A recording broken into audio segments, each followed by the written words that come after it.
Tal vez, al leer el título del video dijiste, ¿quién se cree este vato para llegar y decir que nos va a enseñar a escuchar música? Pero tranquilos, relajen los ánimos. Esta pregunta y planteamiento teórico no es mía. Brincos diera la dan. El propósito de este video es dar a conocer elementos de una obra literaria y compartirlos con la audiencia en YouTube. A su vez, es una manera de invitar a más personas a entrar en contacto con la música académica, intención compartida por el autor.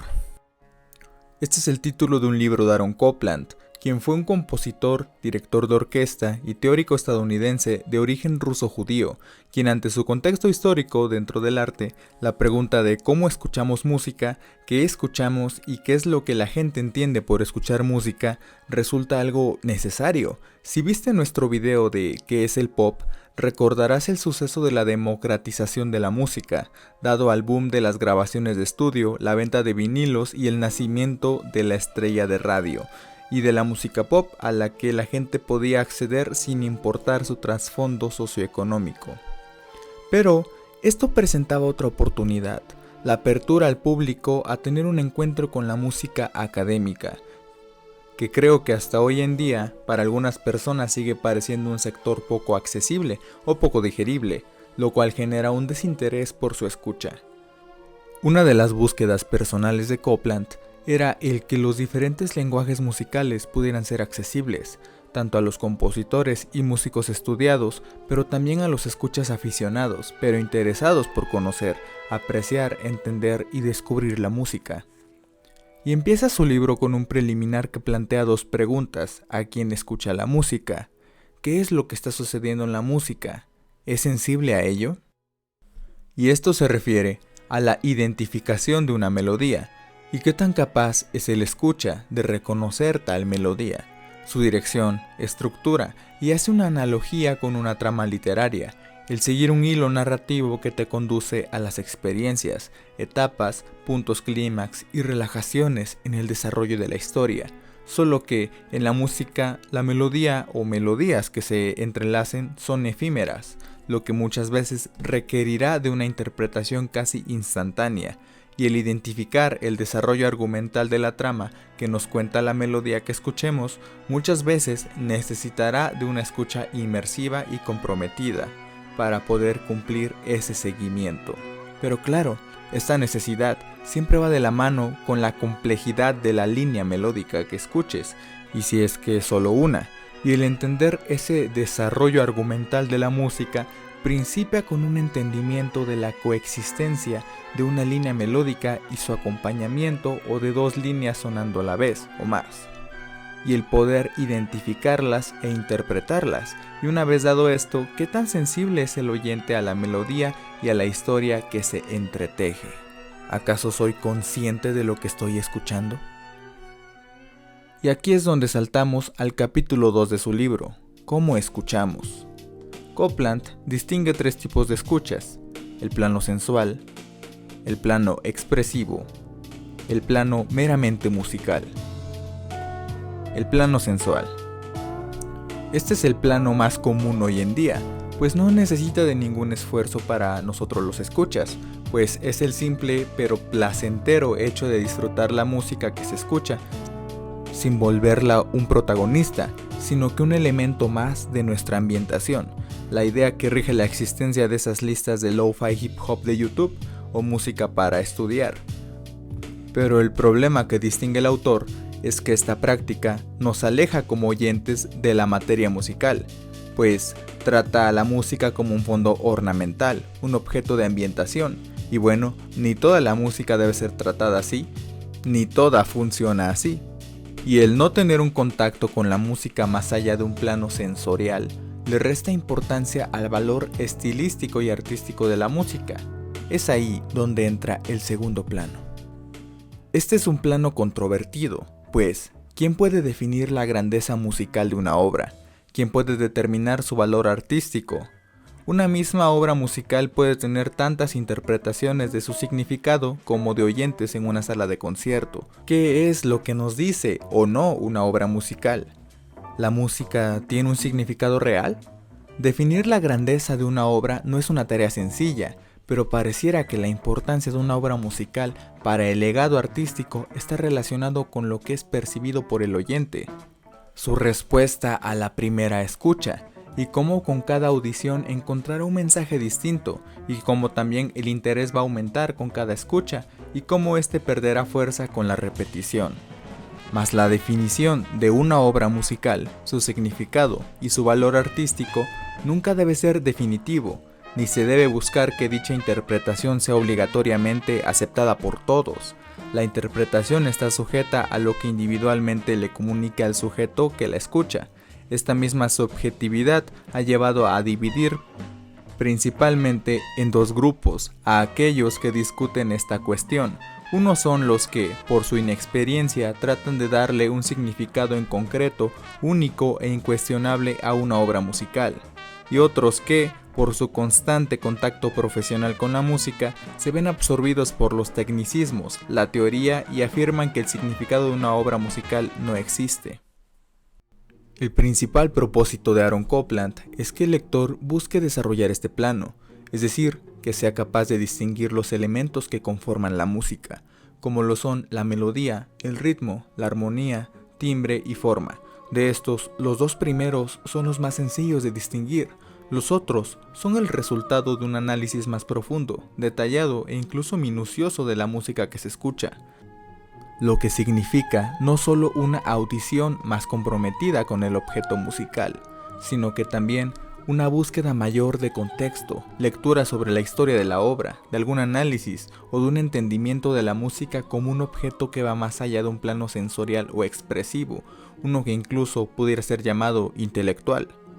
Este plano es dejado de lado por los escuchas aficionados y explotado por los músicos profesionales. Justamente, esta es la imagen que mencionábamos al principio de sentir que existe música que no es accesible o que no es digerible, cuando la música debiera ser escuchada desde los tres planos en conjunto, una escucha que permita el disfrutar de lo que está sucediendo, el escuchar música por el placer de escucharla y el tener una visión expresiva de qué es lo que significa para mí lo que estoy escuchando, cuál es la trama que encuentro en la música, cómo apela a mis sentidos, y que estos dos planos mezclados no interfieran con mi plano intelectual de la música, aquel que se interesa por distinguir las melodías y su narrativa, por distinguir los patrones rítmicos y su musicalidad, los timbres en distinguir progresiones armónicas y el entramado que significa la composición e interpretación musical, y que los dos primeros no choquen con el tercero ni que el tercero por su carácter intelectual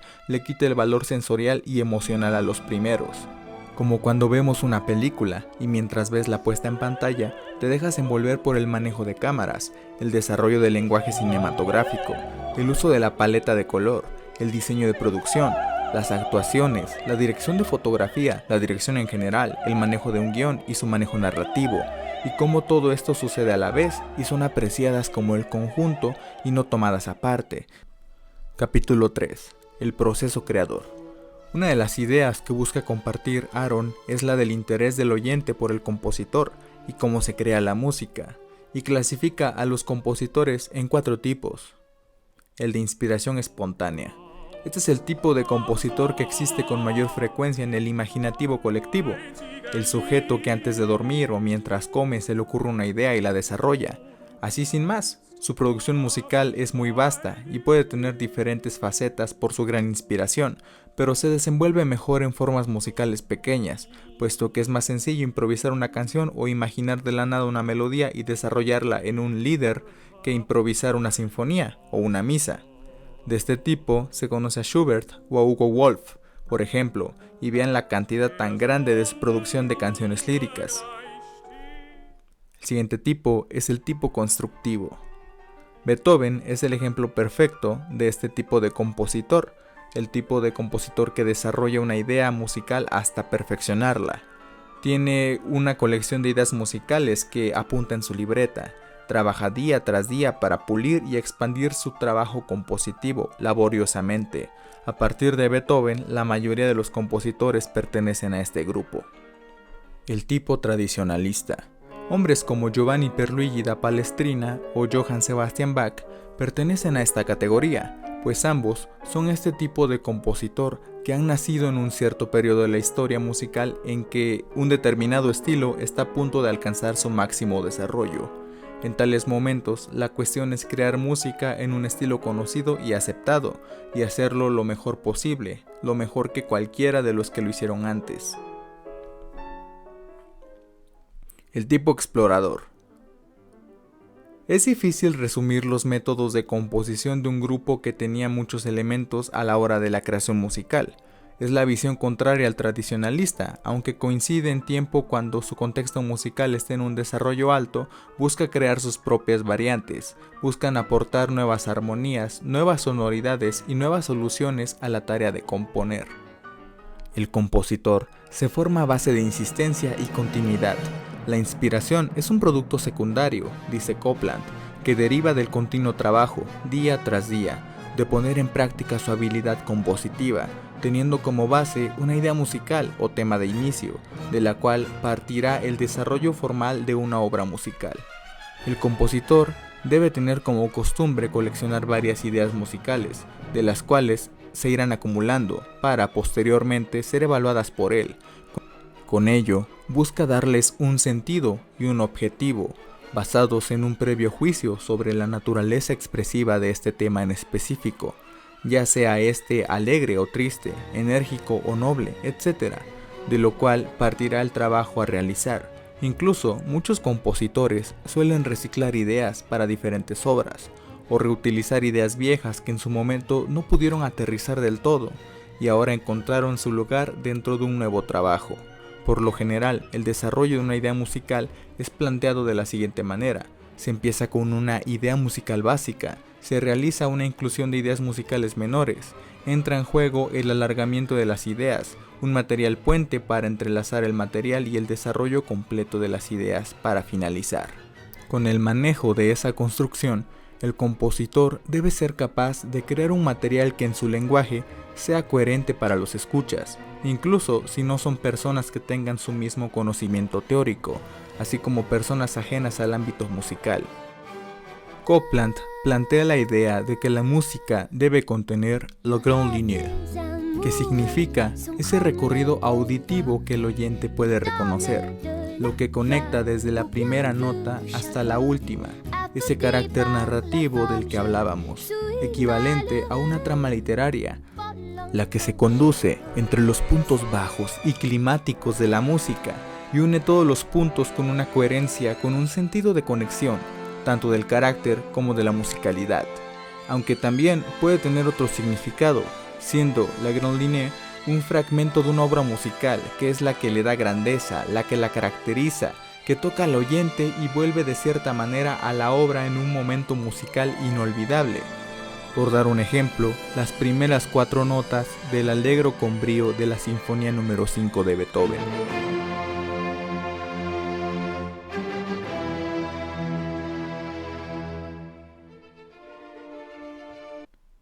Pero, ¿de qué elementos dispone el compositor para crear la grande ligne? El ritmo, sin duda, es el elemento más distintivo de la música, y casi un hecho que también el más antiguo. El ritmo existía en sí mismo, mas en su evolución se logró darle una forma gráfica, lo cual ordenó el pensamiento del compositor y le dio las herramientas para lograr algunos muy complejos, aunque a su vez limitó la imaginación a un pulso más definido, aunque las ventajas de ser escrito eran enormes. Gracias a ello se logró su transmisión de generación tras generación. Esta evolución de los ritmos llevó a que los mismos comenzaran a ser más parecidos unos con otros, es decir, más uniformes, llegando a formar 2 grupos que, en base a la acentuación de sus elementos, de ahí nacieron los quebrados rítmicos, compases o firmas de tiempo, que de alguna manera podría significar una pausa histórica en la evolución del desarrollo rítmico, pues durante muchísimos años los quebrados rítmicos significaron un molde y regla del lenguaje musical, pero a su vez representó una unificación de ideas, que en muchos sentidos facilitó la escritura musical, el establecimiento de alguna estructura musical fija y a su vez su estudio y reproducción. Por ejemplo, podríamos distinguir la diferencia entre la acentuación de un 4/4 y un 3/4.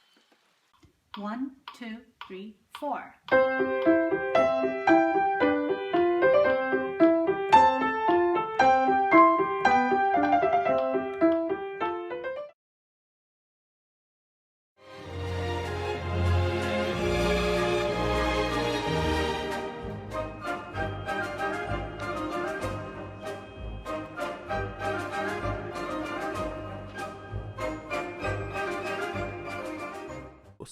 Es así cuando históricamente llegan los momentos de la exploración y experimentación musical.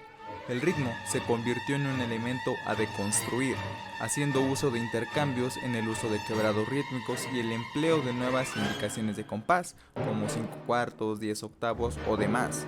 A la banda que escucha el rock progresivo le gusta esto.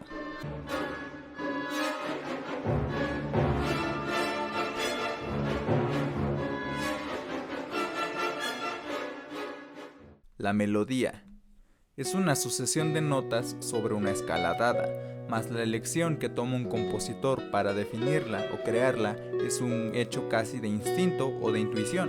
No existe un parámetro exacto para construir una melodía o para saber qué es lo que hace a una buena melodía. Sin embargo, hay algunas ideas que podemos usar para aterrizar el concepto de una línea melódica funcional. La melodía debe tener proporciones satisfactorias, dar la sensación de conclusión, debe tener contrastes que generan un grado de interés en la misma, contar con un momento culminante y tener una respuesta emotiva en el oyente. Aunque el concepto y concepción de la línea melódica ha cambiado durante el tiempo, en el periodo clásico se priorizaba su construcción usando el centro tonal como una especie de fuerza de gravedad.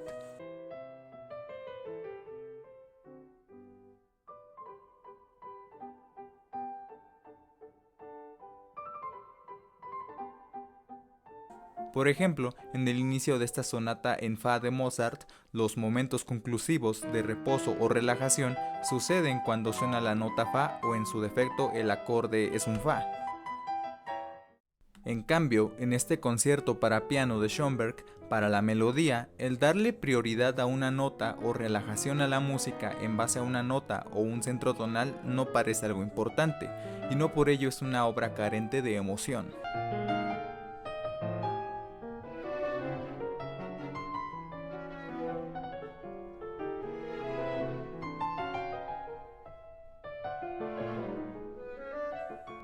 La armonía. La armonía es física acústica aplicada a la música, pues tiene que ver directamente con la relación entre dos notas, sus frecuencias y armónicos naturales, que al combinarse generan estados de estabilidad y otros de inestabilidad, lo que en la armonía genera un estado de tensión y relajación, que hace que la música sea interesante y tenga un desarrollo propiamente narrativo. Habiendo épocas donde los compositores eran regidos por una especie de reglas en cuanto a la armonía, siguiendo un desarrollo específico que podríamos nombrar como tradicionalista. En el periodo clásico, la relación armónica de tensión-relajación es bastante tradicional, pero no por ello aburrido, pues los recursos son muy bien utilizados.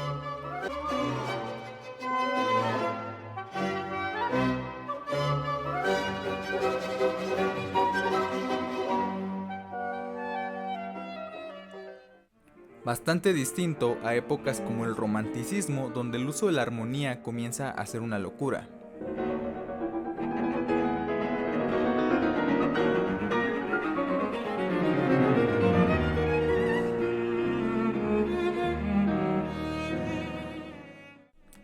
En una obra clásica, apreciar el hilo conductor, los matices y cambios en la armonía es de muchas maneras más sencillo que hacerlo en una obra contemporánea, pero el entendimiento, como escucha, de las texturas sonoras producidas por la armonía proporcionan una satisfacción sensorial equivalente al descubrir las pistas detrás de un giro de guión en una trama, o el dejarse sorprender por él cuando te toma por sorpresa. El timbre.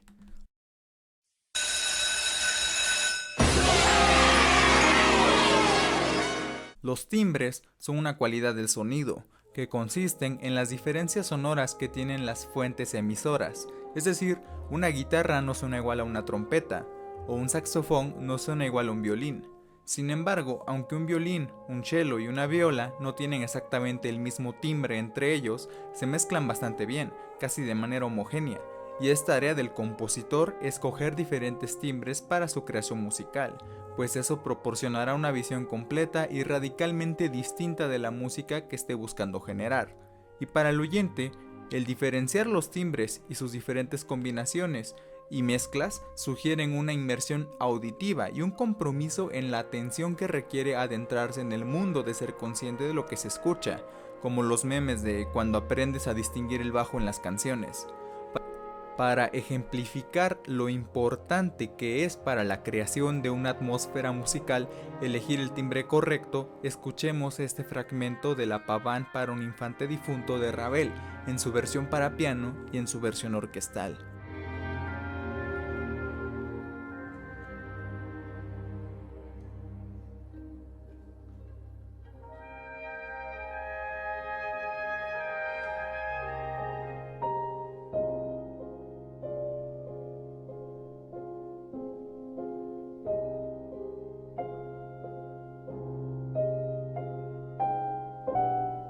Es por eso que la música académica se divide en música para instrumentos solistas, música para orquesta, música para ensambles de cámara, que pueden ser cuartetos de cuerdas, quintetos de alientos, quinteto Pierrot, ensambles de alientos metal, ensambles para fanfarrias, pues la combinación de diferentes timbres nos proporcionan experiencias sonoras totalmente distintas una de otra.